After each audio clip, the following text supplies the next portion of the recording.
Pan profesor Keller nás všechny srdečně zdraví a pro tuto příležitost napsal krátký text s názvem 5 špatných vtipů Václava Klause.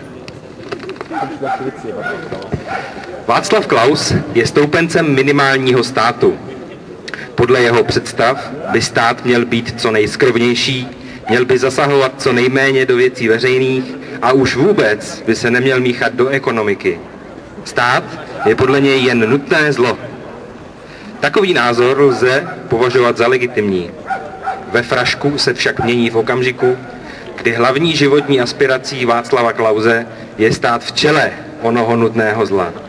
Václav Klaus chce být ředitelem firmy, o jejíž škodlivosti je přesvědčen.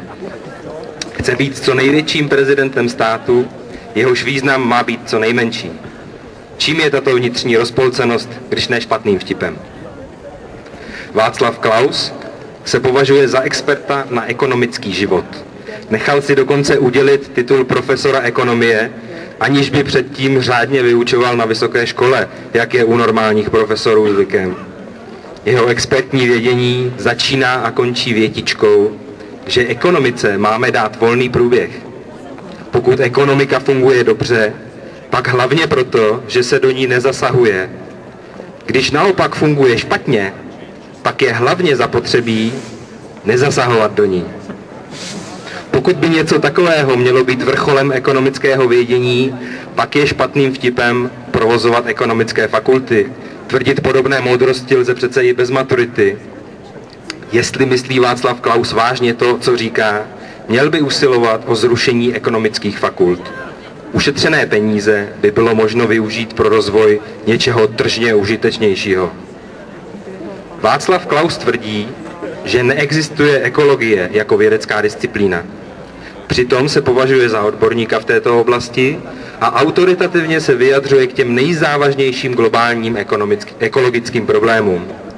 Tvrdí, že tyto problémy buď vůbec neexistují, a pokud ano, pak se do nich pochopitelně nemá zasahovat. Je to jen další jeho špatný vtip. Pokud by mínil své tvrzení vážně, jistě by nestrácel čas věčnými polemikami o něčem, co prokazatelně neexistuje. Řešil by jiné a naléhavější problémy. Přece není možné, že by o žádných nevěděl.